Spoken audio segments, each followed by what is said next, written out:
You have probably felt this feeling when everything falls into place, when everything is easy, when one thing leads to another without you having to hustle or to push or to make it happen somehow through persistence and just hammering out the situation. um, when it just feels as if you get the client, you send the contract gets signed, you send the invoice, you get paid for your first advance on the date of the due date, then you get to deliver your service, everything gets together. That feeling is amazing. And sometimes you realize, oh my God, that was so easy. Everything worked out. There was correspondence of energy. It was just almost magical. And then on other occasions, then you feel that could be similar, right? You could feel the opposite.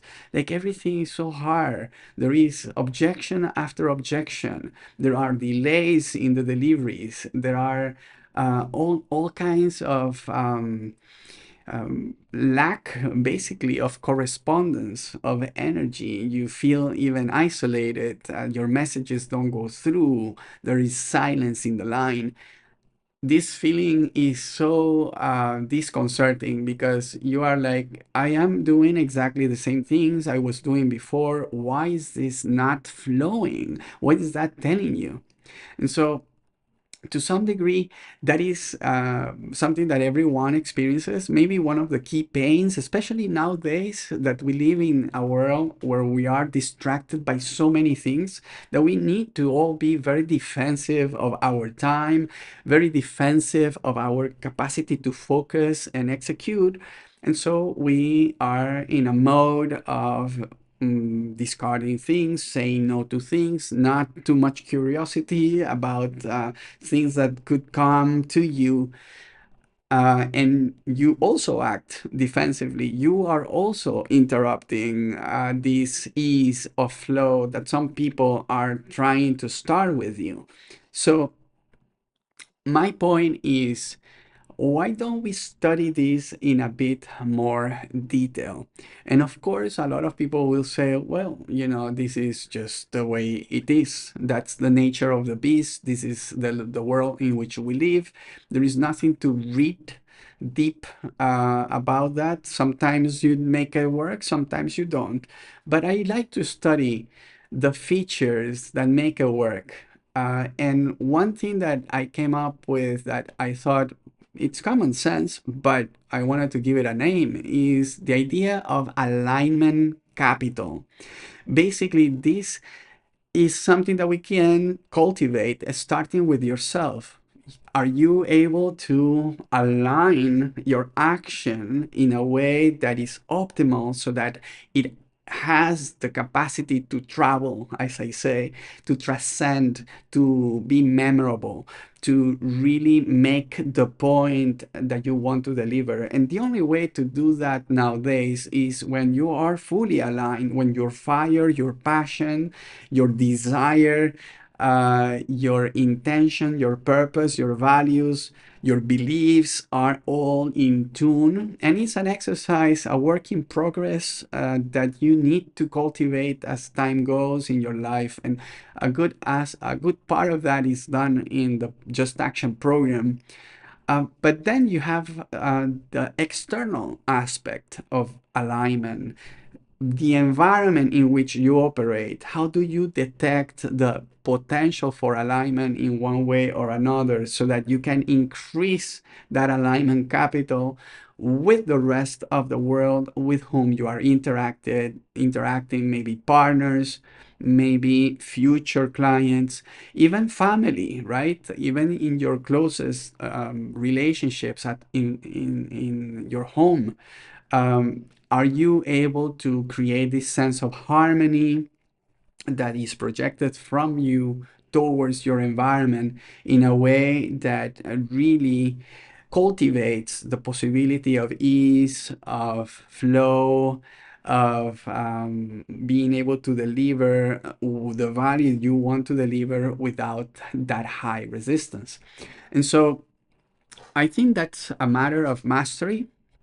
naturally of all these factors, but for that you need to be aware of what is operating. And so let's talk about very specific cases. Once you have this inner alignment clear or clear enough, then you can start thinking of, okay, what are the elements where I also operate, let's say within a team. So you are leading a team and you want to achieve high alignment capital inside of that team so that you're better able to do many things without this constant resistance, objection, and friction that could be in that team. So how do you increase the alignment capital in that team?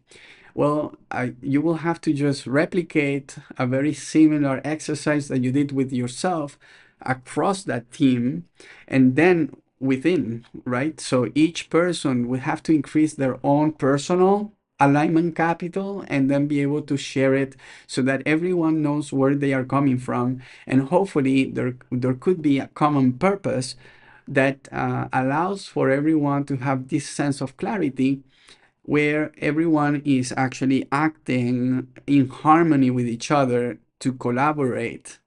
And so it's not really only an operational requirement, it's really an energy a requirement, a personal energy requirement, where everyone is really flowing and orchestrating their actions in a way that seamlessly breaks down the barriers and the potential frictions and allows for the outcome to actually be realized.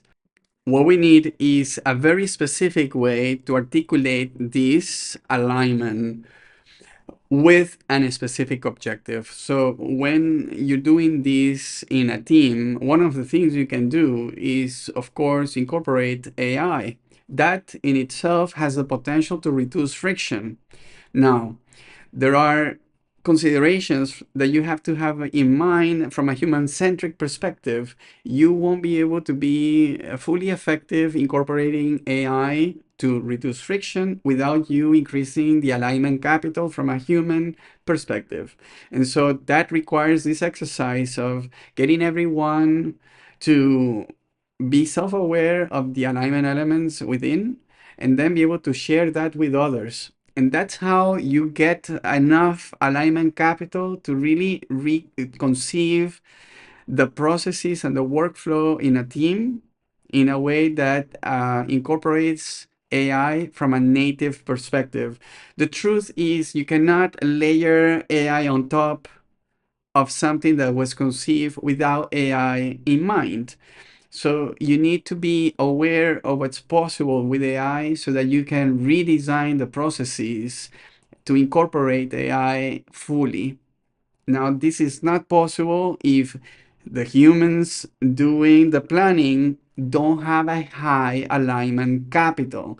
That's the first principle in generating any of these new processes, new automations. You need to increase the alignment capital because you need to conceive these processes in a way that may be a total departure from the past. So it is absolutely, frankly, super clear to me that if people are not aligned in some of the principles, in some of the objectives, in the outcomes, there will be tremendous friction even to generate this clean slate. And so first and before really thinking about the technology, think about how to increase your alignment capital from within and then in between the members of the team so that they can conceive a new workflow from an AI native perspective. Now, why do I underline the word capital? Because in doing this, there is real value to be had. Either you're going to reduce the cost because you're reducing the friction in the process, or you're gonna be able to free up the time, which could then allow for those human resources to do the things that an AI agent cannot do, such as develop relationships, expand the business, think strategically, and make decisions to create more value by raising the meaning and the potential for value creation from the actions of these teams. Before all of this, they were possibly just consumed by the friction.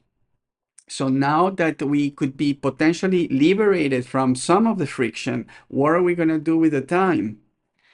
And so the way in which that gets articulated is if you have high alignment capital and there is a common goal that is clear, that goes beyond just your role, right? Where before you were constantly trying to address problems and trying to undo some of the friction in the system, and that was your role, professionally speaking, then imagine when some of that is liberated, you suddenly have this opportunity.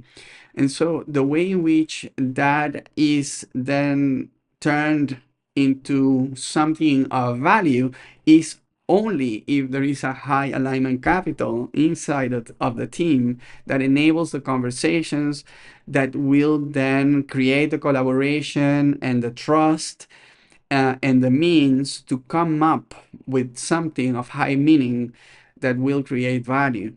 Now that's the journey. Yes. And so that's why alignment capital is of the essence to create this frictionless environment where you are able to invent or conceive the means of implementing AI to reduce some of the operational friction, but also the means in which you all come together to design a way forward where everyone is converging and pushing in a direction.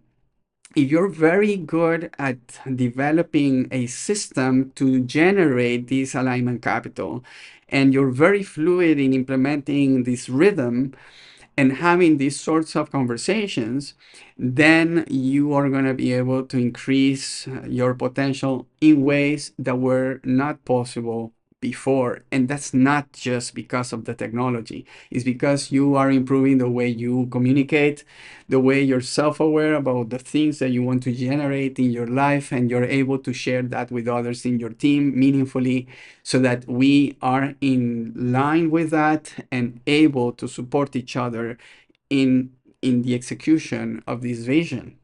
So we need to articulate better conversations and come up with the outcomes in a way that creates this rhythm of value generation, meaning generation, potential realization.